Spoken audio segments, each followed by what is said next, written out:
Agora eu quero falar com você aí sobre um assunto que a gente já tem tratado aqui, tratou disso ontem, vai repercutir um pouquinho, a PEC da blindagem, mas a gente vai olhar aqui para o nosso quintal, vai falar aqui com alguns deputados da Assembleia Legislativa. Chegou a hora do nosso sim, não.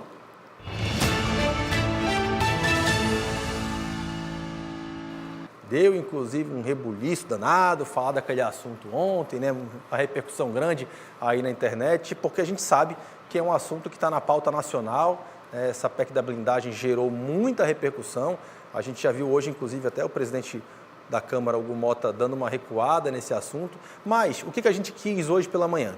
A gente tem a Assembleia Legislativa, aqui tem nossos deputados, que obviamente eles não votam em relação a isso, mas já há uma decisão pacificada do STF, que tudo aquilo que acontece em relação às outras casas legislativas repercute aqui. É isso que acontece quando, por exemplo, a Câmara dos Deputados tem aumento, os deputados também têm aumento, os vereadores também têm aumento. Então, o que é aprovado para parlamentares em Brasília funciona para os parlamentares daqui. Então, o que a gente foi buscar hoje? A Samara Maciel, com o seu insistente microfone, foi lá na Assembleia Legislativa hoje para ouvir os parlamentares aqui do Amazonas, né, se eles seriam favoráveis ou não a essa pauta, né, até porque eles seriam beneficiados em relação a isso. Olha, eu vou falar para vocês que a maioria deles fugiu da Samara. Não sei porquê, a Samara com aquela cara de boazinha ali, não faz mal para ninguém, coitado, mas a maioria deles não quis falar com ela. O jornal A Crítica publicou hoje uma matéria assinada pela Emily Souza, em que 6 parlamentares se manifestaram ali e se disseram contrários a essa PEC da blindagem, né? São eles a Alessandra Campelo, o Sinésio Campos, o George Lins. É curioso que eu estou falando do George Lins, que é do União Brasil. A gente vai já falar disso mais para frente. A Mayra Dias, o Rosenha e o deputado Wilker Barreto, né? O deputado Wilker Barreto, inclusive, ele foi um dos pouquíssimos que atendeu a nossa equipe para falar desse assunto hoje. A gente vai colocar na tela a posição dele em relação a isso. Finalizar, eu queria saber qual é a sua opinião em relação à PEC da blindagem. Olha, da forma que está, eu não li a PEC. Inclusive, eu dei uma sonora para vocês ontem, eu não li a PEC como um todo.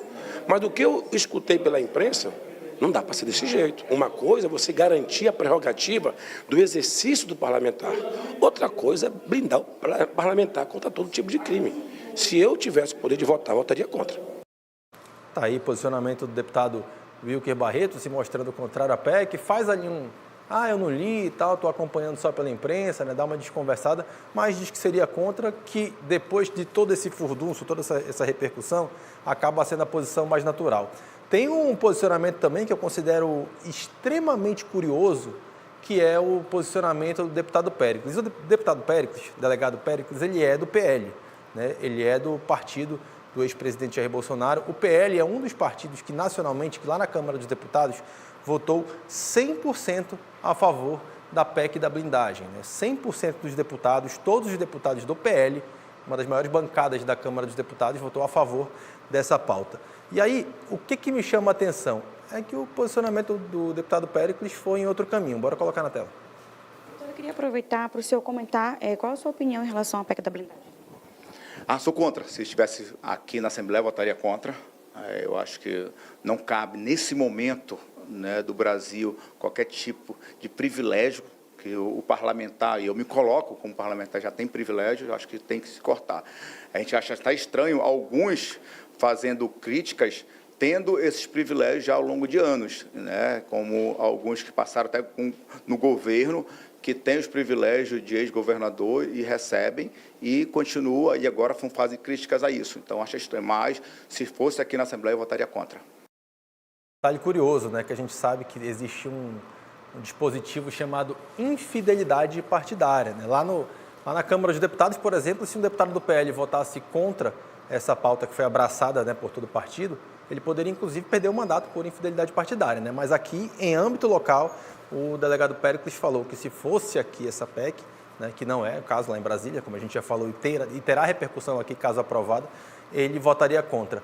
A gente ouviu também o analista político, né, um parceiro das antigas aqui, já do nosso Sim e Não e da TV A Crítica, que é o Elcio Ribeiro, falando justamente sobre a maneira como os deputados se comportaram, né, como eles alguns resolveram fugir do assunto e justificando um pouco o posicionamento de outros. Bora colocar na tela.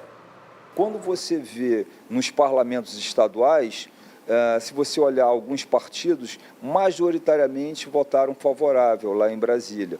Quando você vê os seus representantes estaduais, eles já estão com o pé atrás ou evitando se posicionar para não contrariar a orientação que o partido teve, ou para não ter também animosidade com a população que se manifestou contrária a esse tipo de atitude, né? A gente tem que ter em mente que a imunidade parlamentar ela existe em todos os países. Não significa que vai ser carta branca. Então, imunidade parlamentar não deve ser confundida com imundície, com imundidade, vamos criar um neologismo, né? Eu gostei dessa palavra aí, viu, doutor Elcio? Imundidade, ficou curioso. Imunidade parlamentar não pode ser confundida com imundície, com imundidade, porque, de fato, é disso que a gente está falando quando olha para tantos privilégios. A gente falou disso aqui ontem. Eu, sinceramente, esperava que mais deputados se manifestassem sobre esse tema, porque toda a classe política está falando disso agora, né?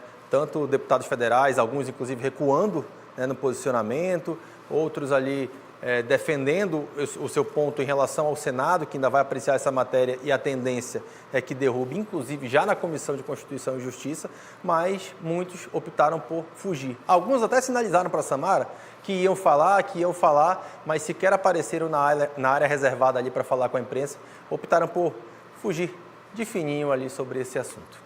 Quer continuar bem informado com as principais notícias aqui da nossa região? Então se inscreve no nosso canal, ativa o sininho para não perder nenhuma notificação e a gente se encontra pelas próximas notícias. Tchau, tchau.